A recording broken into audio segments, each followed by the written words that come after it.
सभी को नमस्कार। हम लिक्विडेटर के फाइनल स्टेटमेंट पर डिस्कस कर रहे थे और हमने इलिस्ट्रेशन नंबर 9 तक कंप्लीट कर लिया था। उसके आगे की इलिस्ट्रेशन उसके जैसे थे, 9 के जैसे ही हैं, तो आपने सोल्व कर लिए होंगे। अब इलिस्ट्रेशन नंबर 13 आज हम स्टार्ट करते हैं, इसको सोल्व करेंगे। The balance sheet of Matthew Limited as at 31 March 2021। ये मेरे पास ओल्ड बुक थी 18 की, तो मैं यहाँ पर चेंज कर लिया, ठीक है। बाकी क्वेश्चन तो वही है। Being the date of voluntary winding up is as under. क्या कह रहा है कि जो मैथ्यू लिमिटेड है वो 31 मार्च 2021 को वॉलेंट्री वाइंडिंग अप में चलेगी, ठीक है। और उस टाइम जो कंपनी की बैलेंस शीट है वो इस प्रकार है। आपको बैलेंस शीट को ध्यान से पढ़ना है। इक्विटी एंड लायबिलिटीज में शेयर होल्डर फंड है। शेयर होल्डर फंड में shares capital issued and subscribe capital कितनी है? 10,000, 12% कुमुलेटिव प्रीफरेंस शेयर्स हैं of ₹100 each fully paid up, 10 lakh रुपए के, ठीक है।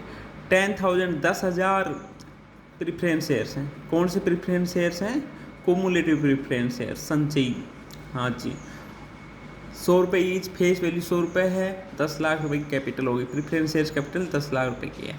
आगे है 5,000 इक्विटी शेयर्स ऑफ ₹100 ईच, ₹60 पर shares called up and paid up, 3 lakh रुपए अमाउंट में। क्या कह रहे हैं भाई? 5,000 इक्विटी शेयर्स है जिनकी फेस वैल्यू 100 रुपये है, जिन पर 60 रुपये तो कॉल्ड अप भी है, यानी मांगे जा चुके, और पेड अप भी हो गए, ठीक है। यानी हमारे पास इक्विटी शेयर्स कैपिटल में जो ए कैटेगरी की है वो 3 लाख की है, और दूसरी क्या कह रहा है? 5,000 इक्विटी शेयर्स ऑफ ₹100 ईच, ₹50 पर shares called up and paid up, ये 2,50,000 के हैं। यानी हमें हमारे पास जो शेयर्स है, फेस वैल्यू तो समान है यहाँ पे। फेस वैल्यू तो क्या है? 100 दोनों की, ठीक है। बट जो पेडअप वैल्यू है वो अलग अलग है। पेडअप वैल्यू अलग अलग है।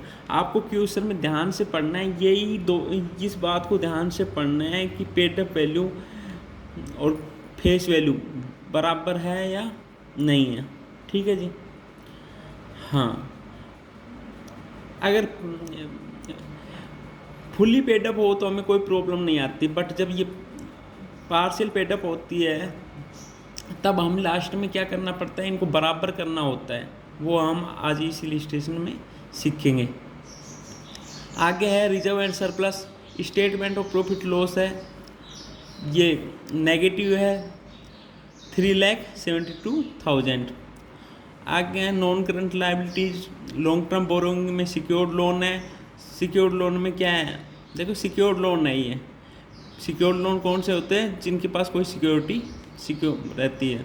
50% debentures, outstanding interest for 1 year, 4 lakh रुपए के। और ये फ्लोटिंग चार्ज द्वारा सिक्योर्ड, ठीक है। फ्लोटिंग चार्ज द्वारा सिक्योर्ड होते हैं डिवेंचर होल्डर। फिक्स चार्ज वाले नहीं है, अभी फिक्स चार्ज वाले सिक्योर्ड नहीं है। आगे करंट लायबिलिटी है। Short term borrowing, bank overdraft है कितने का? 3,03,000 का। ट्रेड क्रेडिटर्स हैं कितने गए हैं? 7,42,000 के। और प्रीफरेंशियल क्रेडिटर्स है 1,05,000 के। प्रीफरेंशियल क्रेडिटर्स क्या होते हैं? जिनको पहले लेने का, अपनी मनी पहले लेने का राइट्स होता है। आगे हमें एसेट्स बता रखी है। एसेट्स में नॉन करंट एसेट्स में fix assets, land and building है 3,86,000 की। प्लांट एंड मशीनरी है 8,21,000 की। करंट एसेट्स में इन्वेंट्री कितने की है? 1,84,000 की। और ट्रेड रिसीवेबल कितने हैं? 13,37,000, ठीक है। अब आगे क्या कह रहा है? Preference dividend is in arrear for 2 year and it will be paid before equity shares capital. ये लाइन इम्पोर्टेंट है। आपको ध्यान से देखना है। प्रीफरेंस देखो क्या लिख रखा है, प्रीफरेंस शेयर, प्रीफरेंस डिविडेंड, जो प्रीफरेंस शेयर्स का डिविडेंड है is in arrear for 2 year and it will be paid before equity share capital. क्या कह रहे हैं भाई, जो प्रीफरेंस शेयर्स का जो डिविडेंड है वो 2 ईयर का क्या है, एरियर है, बकाया है, और इनको किस में, इक्विटी शेयर्स कैपिटल से पहले पेडअप करना है।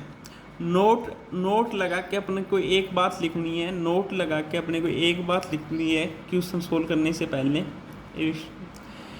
कि अगर क्वेश्चन में ये कहा जाए, अगर क्वेश्चन में प्रीफरेंस शेयर्स पर डिविडेंड एरियर हो, बकाया लाभांश हो, ठीक है, और क्वेश्चन हमें ये कहता है इनको इक्विटी शेयर्स कैपिटल से पहले पेमेंट करना है, इक्विटी शेयर्स कैपिटल से पहले पे करना है, तो ही हम इनको इक्विटी शेयर्स कैपिटल से पहले पे करेंगे।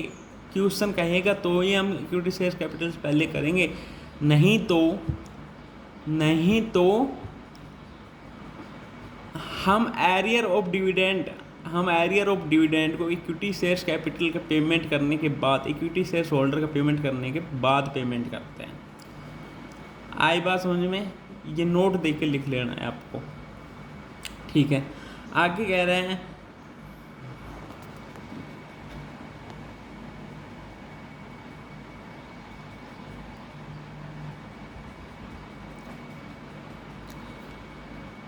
बाई 31 मार्च, ये 20 है, 2020 the asset realise were as follow. क्या कह रहा है कि भाई एसेट्स रिलाइज हुई है कितनी की, लैंड एंड बिल्डिंग कितनी, 9,84,000 को। हमें रिलाइजेबल वैल्यू लेनी है, बुक वैल्यू से हमें कोई मतलब नहीं है, हमें रिलाइजेबल वैल्यू लेनी है। जिसकी रिलाइजेबल वैल्यू नहीं मिलती उसकी हमें क्या लेनी है, बुक वैल्यू लेनी है, ठीक है। स्टॉक इन ट्रेड कितना रिलाइज हुआ है, 1,63,000, ठीक है। मतलब रिलाइजेबल वैल्यू क्या होती है, मार्केट में बेचने पर जो वसूली होती है ना एसेट्स से, वही रिलाइजेबल वैल्यू होती है। प्लांट मशीनरी कितने में रिलाइज हुई, 7,12,000 में। बुक डेट्स कितने में रिलाइज हुए, 11,91,000 में। आगे कह रहा है question, expenses of liquidation is rupees 54,000, जो लिक्विडेशन के एक्सपेंसेज हैं 54 है। The remuneration of the liquidation is 3% of the realisation. क्या कह रहा है, जो लिक्विडेटर का जो रेम्युनरेशन है वो 3% है, जितनी भी वसूली हुई है, रियलाइजेशन हुआ। Income tax payable on liquidation is 44,500। Income tax payable है 44,500 का, तो अगर कोई भी टैक्स रेट से अगर 1 साल तक का बकाया है और पे करना है तो उसको क्या मानते हैं, प्रीफरेंशियल क्रेडिटर्स मानते हैं। तो हम इनको प्रीफरेंशियल क्रेडिटर्स में दिखा देंगे इनको भी, ठीक है। आगे कह रहा है, assuming that the final payment are made of 31 March 2021। Assume करना है कि सारे पेमेंट कब हो गए, 31 मार्च 2021 तक हो गए। Prepare the liquidators final statement of account. आपको क्या बनाना है, लिक्विडेटर्स का फाइनल स्टेटमेंट ऑफ अकाउंट बनाना है। सॉरी, बनाते हैं, ठीक है। परफॉर्मा बनाना तो आपको आता है ना। सबसे पहले डेट डालते हैं। डेट कितनी आज की, डेट 14।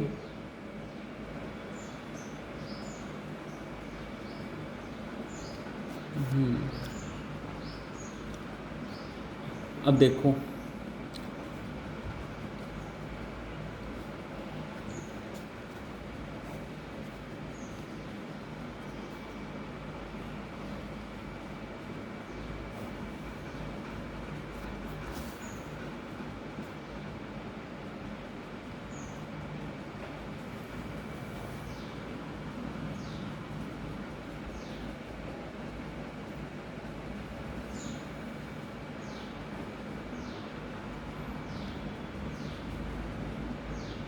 ये हमने परफॉर्मा बना लिया।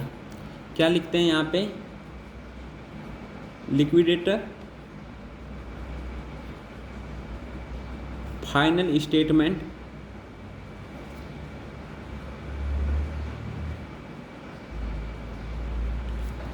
Of account, liquidators final statement of accounts. इस साइड में हम लेफ्ट साइड में क्या लिखते हैं? रिसिप्ट, जो भी रिसिप्ट्स होती है वो लिखते हैं। यहाँ पर हम अमाउंट, यहाँ पर सारे पेमेंट जो भी लिक्विडेटर पेमेंट करता है वो यहाँ पर अमाउंट। आ रही है बात समझ में? परफॉर्मा बनाना तो आप सीख गए होंगे। अब देखो रिसिप्ट्स में क्या क्या एसेट्स रिलाइज हुई बताना। लैंड एंड बिल्डिंग,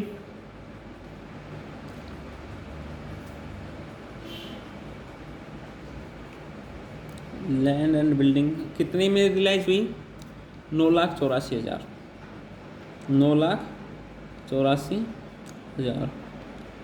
ठीक है जी। आगे stock in trade, stock in trade कितने में रिलाइज हुआ? स्टॉक इन ट्रेड, तो स्टॉक इन ट्रेड रिलाइज हुआ 1,63,000 का हुआ है ना, 1,63,000 का। हम क्वेश्चन बता रहे हैं, ये सारी बातें तो हम कर रहे हैं। Plant and machinery, plant and machinery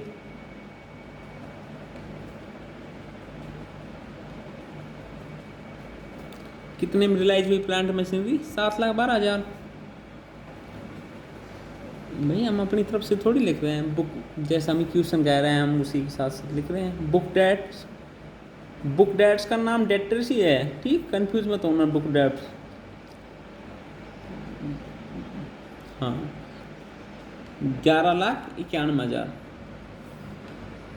11,91,000। ये हमने सारी रिलाइजेबल वैल्यू लिख दी यहाँ पे, ठीक है। और किसी एसेट से वसूली नहीं हुई है, ठीक है। अब क्या करना है हमें?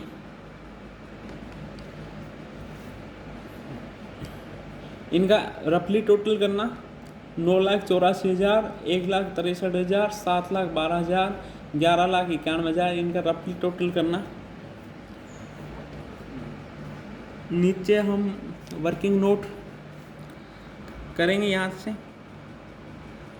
वर्किंग नोट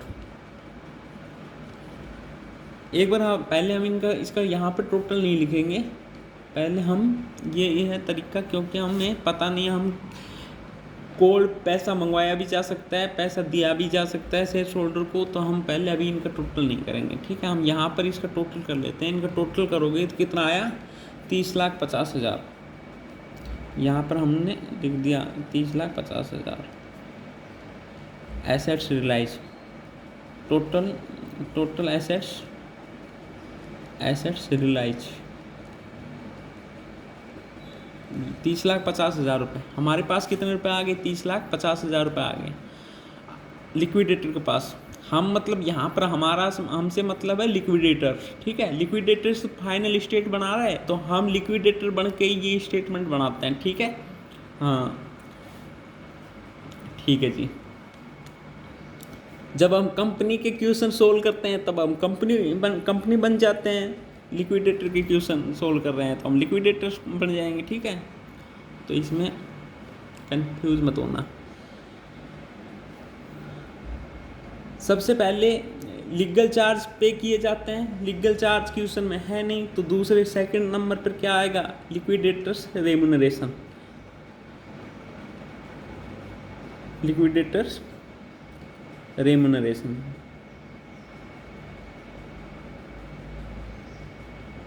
लिक्विडेटर रेम्यूनरेशन कितना लेना है? क्या कह रहा था? जो अमाउंट रिलाइज हुआ उसका 30%, वो सॉरी 3% लेना है, 3%। तो 30,50,000 का अमाउंट रिलाइज हुआ है, इसका 3% लेना है। कितना आएगा? और आगे हमें कुछ बताया नहीं, अनसिक्योर क्रेडिटर्स पर लेना है भला किस पर लेना है, बस यही बताया है एक लाइन। तो इसका 3% निकालेंगे तो ये हो जाएगा 91,500, 91,500। आ रही है बात समझ में? आगे हम किसका पेमेंट करते हैं? जो लिक्विडेशन की कॉस्ट लगी है, लिक्विडेशन डेटर के जो एक्सपेंसेस लगे हैं उनका पेमेंट करते हैं।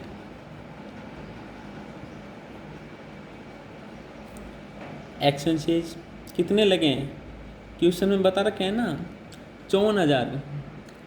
क्वेश्चन क्या बता रहे हैं? 54,000 की, तो हम 54,000। हम अपनी तरफ से कुछ भी नहीं मिला रही इसमें, जो जो हमें क्वेश्चन कह रहे हैं हम वही कर रहे हैं, ठीक है, बस एक सीक्वेंस में कर रहे हैं। आगे हम डिबेंचर्स होल्डर को पेमेंट कर रहे हैं।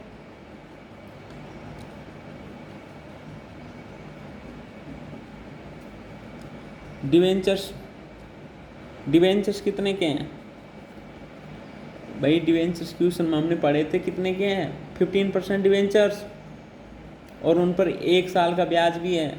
डिबेंचर्स तो है 4 लाख के, और इस पर डिबेंचर इंटरेस्ट कितना है? इंटरेस्ट की अगर बात करें, ब्याज कितना बना भाई? 4 लाख। ये मैंने 4 लाख नहीं लिख के, मैंने 4,000 लिख दिया। इसको 4 लाख करना, 4 लाख डिबेंचर 4 लाख है। इंटरेस्ट कितना? 4 लाख का 1 साल का डिबेंचर कितना बनेगा? कितने परसेंट रेट है? 15% डिबेंचर है नहीं, 15%। हाँ, तो कर लो वर्किंग नोट में। 4 लाख का 15% कितना होगा? 4 लाख का 15% ऐसे ही तो निकालोगे, तो ये 60,000 हो जाएंगे। डिबेंचर से इंटरेस्ट कितना आ गया? 60,000। फिर इसके बाद हम किसको पेमेंट करते हैं? प्रीफरेंशियल क्रेडिटर्स को।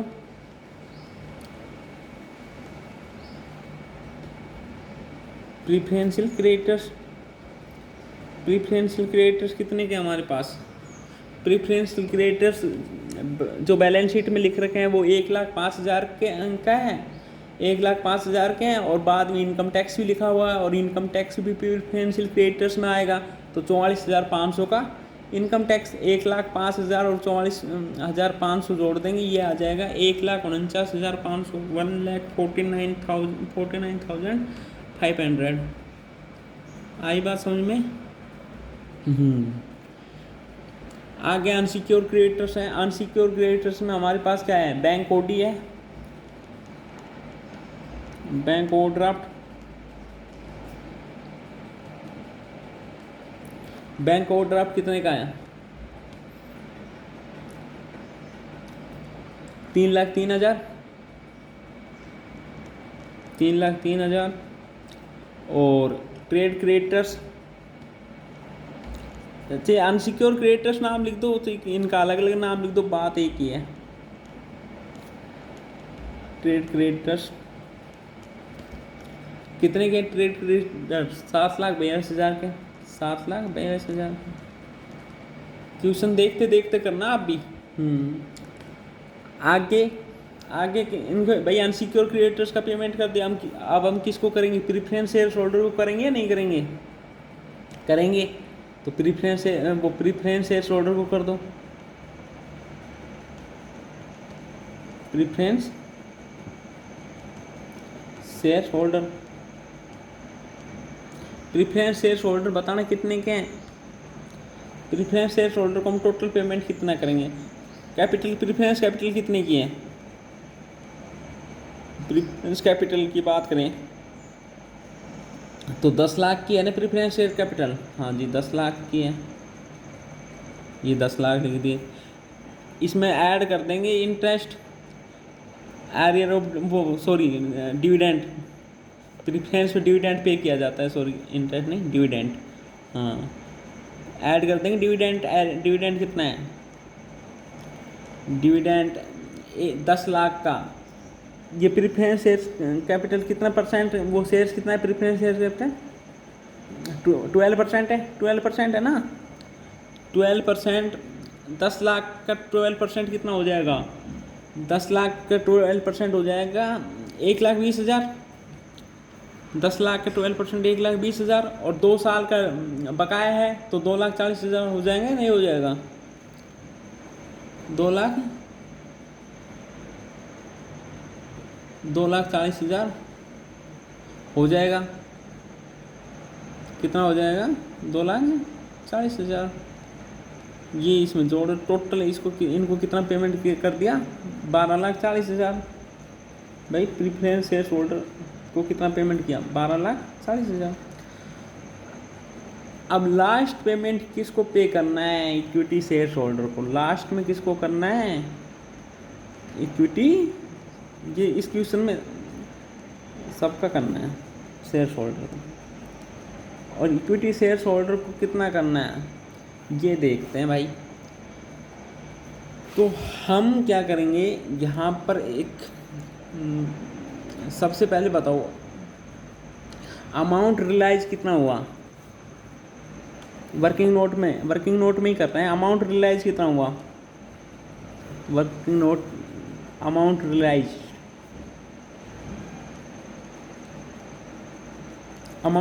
हमारे पास कितना हुआ? 30,50,000। भाई टोटल हमारे पास पैसे तो 30,50,000 ही आए थे ना। सारे पैसे हमारे पास इतने हैं 30,50,000, और हमें इस पैसे में ये सारे काम करना है। इस पैसे में 30,50,000 रुपये में इतना सारा पेमेंट करना है, ये सारा पेमेंट करना है। तो यहाँ तक अगर हम पेमेंट करें 30,50,000 में, तो इसमें से लेस करते हैं, less payment up to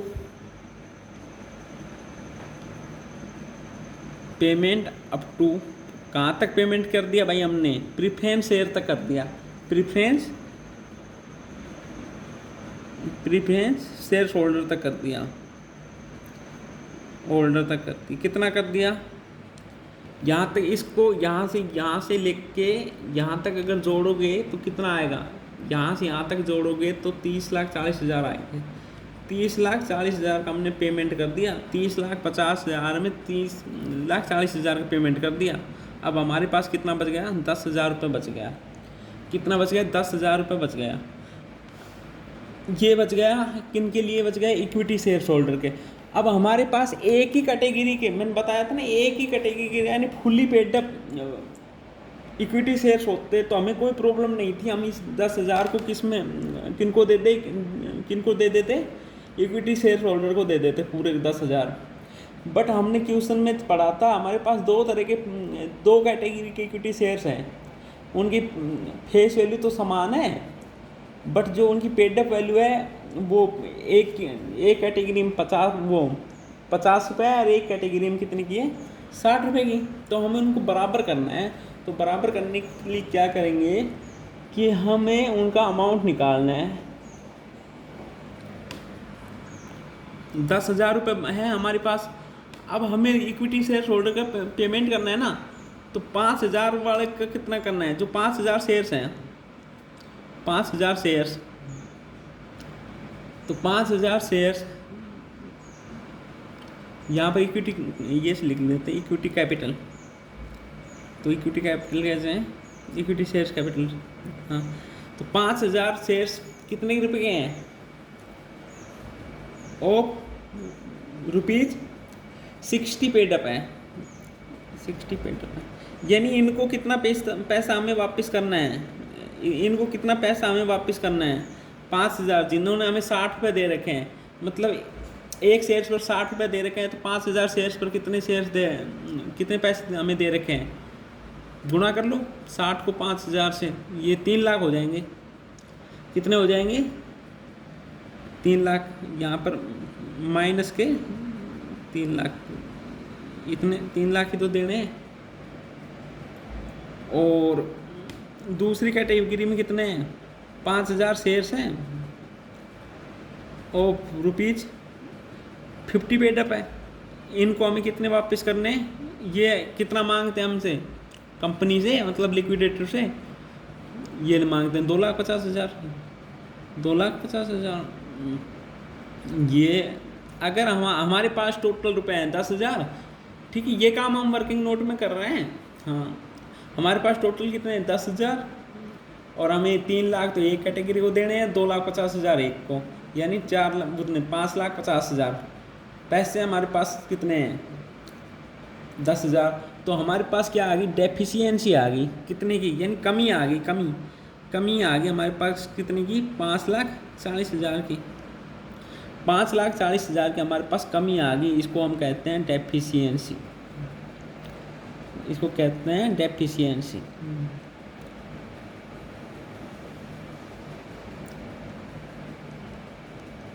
deficiency कितनी की आ गई? 5,40,000। अगर इस डेफिशिएंसी को पर शेयर्स बनाएं, यानी कि डेफिशिएंसी पर शेयर कैसे बनेगी? तो 5,40,000 में हम शेयर्स, नंबर ऑफ शेयर्स का भाग दे दें 5,40,000 अपॉन नंबर ऑफ शेयर कितने हैं? 5,001 यानी 10,000। इक्विटी शेयर टोटल कितने हैं? 10,000। तो एक शेयर्स पर डेफिशिएंसी आ गई 54 रुपये की, 54 रुपये की डेफिशिएंसी आ गई। तो यानी एवरी शेयर होल्डर भी कितना लॉस बियर करेगा? 54 रुपये का शेयर, 54 पर शेयर्स पर, 54 रुपये पर शेयर्स पर बियर करेगा। ठीक है, अब क्या करेंगे? हमारे पास दो तरह कैटेगरी के शेयर्स हैं, यानी एक तो है 60 रुपये वाले और एक 50 रुपये वाले। लॉजिक लगाओ क्या करना चाहिए? तो बराबर बराबर कैसे होंगे? तो 50 वाले से तो 4 रुपये और मंगवा लें और 60 वाले को 6 रुपये हम लौटा दें, तो ये तो बराबर हो जाएंगे। आगे बात समझ में? भाई 54 आई है पर शेयर डेफिशिएंसी, तो क्यों ना हम 50 से, जिन्होंने हमें 50 पे दे रखे हैं, 50 पे पेडअप है, उनसे तो 4 रुपये और मंगा लें, और जिन्होंने 60 पे हमें पेडअप कर रखे हैं, यानी 60 पे दे रखे हैं हमें, उनको 6 रुपये वापस लौटा दे, तो हम हमारे क्या हो जाएंगे? शेयर होल्डर बराबर हो जाएंगे। आई बात समझ में? तो इनसे तो हम कॉल करके मंगवा लें, क्या लिख दें? Calls on 5,000 shares rupees 50 paid up वाले थे ना, पेडअप शेयर्स, इनसे कितने रुपए मंगा रहे हैं हम? 4 रुपये पर शेयर्स मंगा रहे हैं, 4 रुपये पर शेयर्स मंगा रहे हैं।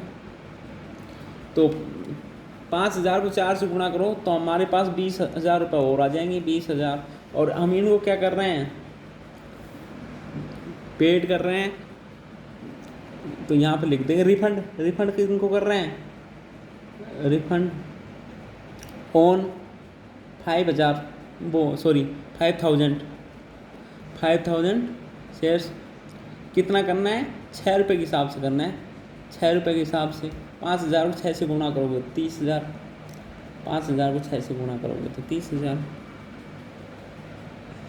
यहाँ पे अब इनका क्या कर देंगे? हम टोटल कर देंगे, यहाँ पे हम इनका टोटल कर देंगे। टोटल आ गया यहाँ पे 30,70,000 और यहाँ पे भी 30,70,000 बराबर करना रहता है हमें टोटल को हिसाब किताब। यहाँ तक बात समझ में आई? एक बार आप इसका स्क्रीनशॉट ले सकते हो, आपको सही ढंग से दिख गया होगा पूरा क्वेश्चन। ठीक है, नेक्स्ट क्वेश्चन नेक्स्ट क्लास में। ठीक है, आज की क्लास यहीं समाप्त करते हैं। Thank you.